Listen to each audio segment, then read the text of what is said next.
Assalamualaikum warahmatullahi wabarakatuh. Perkenalkan nama saya Valinta Faiza Rohma dari kelas D3 Manajemen Operasi dan Produksi.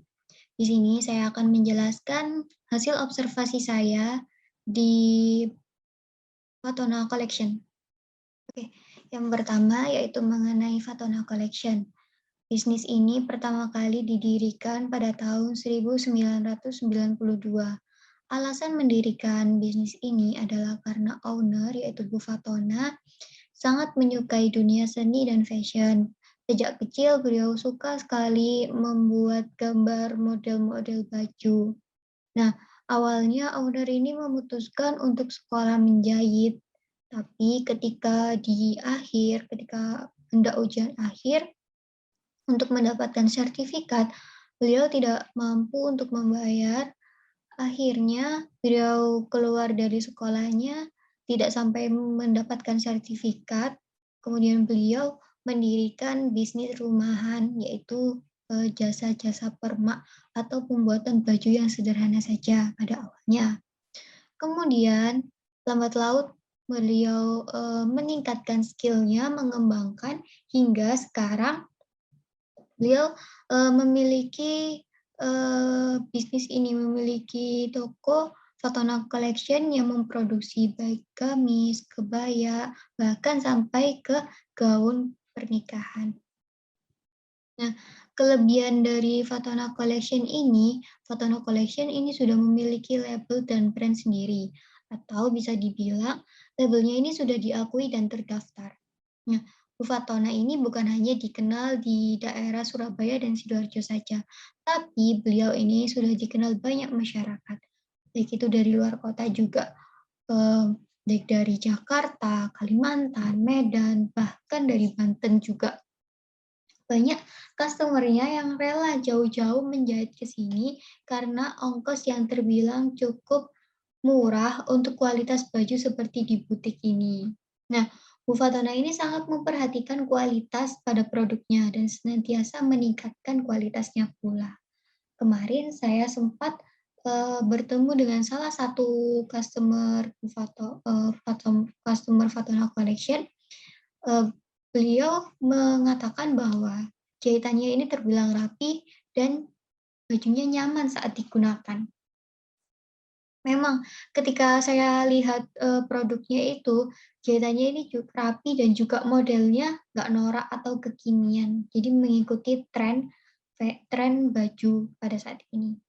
Bu Fatona ini suka mengikuti perkembangan tren fashion di media sosial. Karena itu ia menerapkan ke model-model bajunya. Nah, seperti baju yang biru ini bajunya terinspirasi oleh baju yang digunakan Lesti ketika lamaran. Kemudian mengenai perencanaan produk. Jasa jahit yang ditawarkan oleh Bu Fatona ini ada berbagai macam baju wanita, seperti gamis, kebaya, seragam, dress, dan gaun pernikahan. Untuk waktu memproduksinya yaitu setiap hari pada jam kerja. Cara memasarkan bisnis ini, untuk pertama kalinya beliau memasarkan hanya promosi kepada tetangga sekitar. Untuk saat ini karena beliau udah mempunyai banyak customer, beliau promosinya ini lewat media sosial seperti Instagram, YouTube, Facebook, WhatsApp, seperti itu. Nah, kendala yang biasa dihadapi, oh ya, Bu Fatoina ini juga memiliki channel YouTube. Biasanya beliau membagikan membagikan ilmu-ilmu mengenai menjahit, memiliki tutorial jahit seperti itu. Nah, kendala yang biasa dihadapi Bu Fatona adalah karena banyaknya customer yang dari luar kota, sehingga biasanya itu kan komunikasi hanya melalui media sosial. Jadi sering sekali mengalami miskomunikasi. Itu.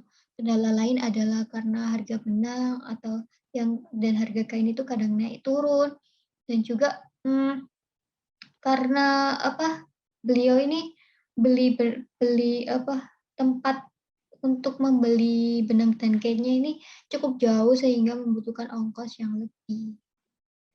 Kemudian desain baju yang dipakai adalah sesuai request-an customer, tapi di toko itu Bu Fatona menyediakan berbagai macam baju untuk referensi.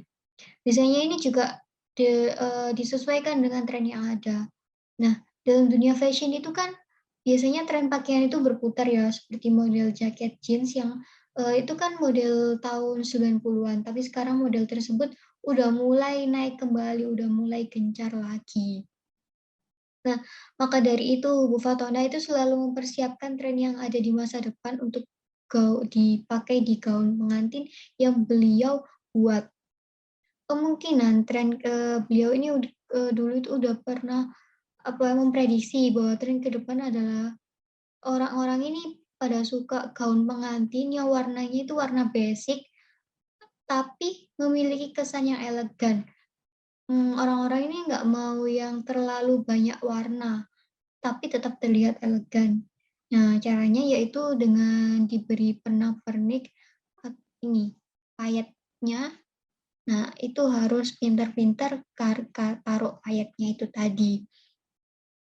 Harapan Bu Fatona untuk kedepannya adalah bisa membuka butik baju dengan toko yang lebih luas lagi dan yang pasti lebih dikenal oleh masyarakat.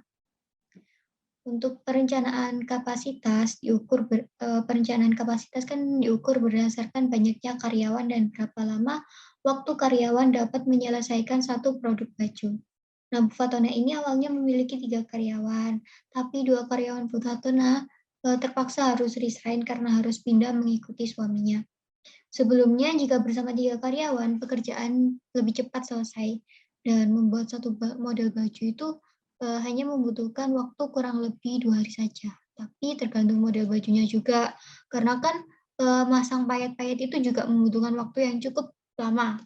Namun untuk sekarang dalam menyelesaikannya itu membutuhkan waktu hampir 2 kali lipat karena tenaga kerjanya udah berkurang. Karena itu saat ini Bu Fatona itu eee menerima jasa jahit tapi harus jauh-jauh hari. Kalau dadak kurang bisa karena takutnya tidak sesuai dengan waktu yang diinginkan. Bu Fatona ini menggunakan rumahnya untuk tempat memproduksi baju-bajunya. Beliau memanfaatkan satu ruangan pada rumahnya untuk dijadikan ruang produksi atau untuk menjahitnya. Nah, rumah Bu Fatona sendiri berada pada perbatasan antara kota Sidoarjo dan Surabaya, dan juga rumahnya ini tidak terlalu sulit untuk ditemukan. Untuk membantu para customer, Bu Fatona juga sudah memberi papan nama di depan gang dan di depan rumahnya. Jadi orang-orang kalau mencari itu atau tanya ke warga sekitar aja pasti sudah tahu di mana Fatona Collection ini. Dan juga Fatona Collection ini sudah terdaftar di Google ya, udah ada di Google Maps juga. Jadi mempermudah untuk customer mencari alamat. Tinggal search aja penjahit Fatona, nanti pasti akan muncul. Kemudian, perencanaan tata letaknya. Berada pada satu ruangan yang cukup luas, beberapa barang yang ada yaitu ada 3 mesin jahit, mesin obras, mesin lubang, mesin neci, mesin untuk membuat kancing, ada satu etalase ukuran sedang, ada manekin, dan juga ada gantungan baju yang di atas yang digantung. Nah, mesin jahit ini diletakkan di sisi kiri dan dikelompokkan. Untuk mesin-mesin dikelompokkan menjadi satu. Terdapat satu etalase itu ada di sebelah kanan, itu untuk taruh baju-baju yang udah jadi, yang udah dilipat, atau untuk taruh kayak kancing, pokoknya barang-barangnya. Kemudian di sebelahnya itu ada manekin dan juga ada cermin. Cerminnya cermin satu badan, itu biasanya digunakan untuk customer fitting baju. Nah, di atas itu juga disediakan gantungan untuk baju-baju yang udah jadi, tapi kayak gaun pernikahan itu kan rentan banget ya kalau dilipat, jadi itu digantung. Ada gantungan di atas. Kadang juga ditaruh di manekin juga sih. Ada pula satu meja yang biasa digunakan Fatona untuk menggambar pola-pola baju atau mengukur, menggunting kain-kain.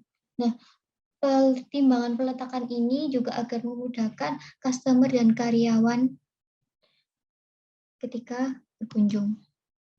Nah, Bu Fatona kan awalnya memiliki 3 karyawan, tapi kedua karyawan tadi kan terpaksa harus resign karena pindah keluar kota.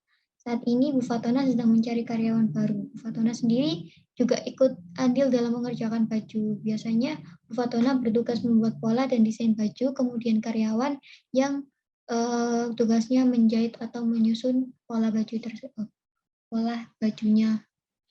Nah, untuk karyawan baru ini selalu di-training terlebih dahulu sama Bu Fatona. Mereka akan diajari dari dasar hingga yang tersulit dalam hal menjahit. Hal tersebut dilakukan untuk menjaga kualitas serta agar hasil jahitan selalu sempurna dan rapi, sehingga customer nyaman dan puas dengan hasilnya. Berikut dokumentasi. Sekian penjelasan dari saya mengenai hasil observasi saya. Jika ada kekurangan dan kesalahan mohon dimaafkan. Wabillahi taufiq wal hidayah. Wassalamualaikum warahmatullahi wabarakatuh.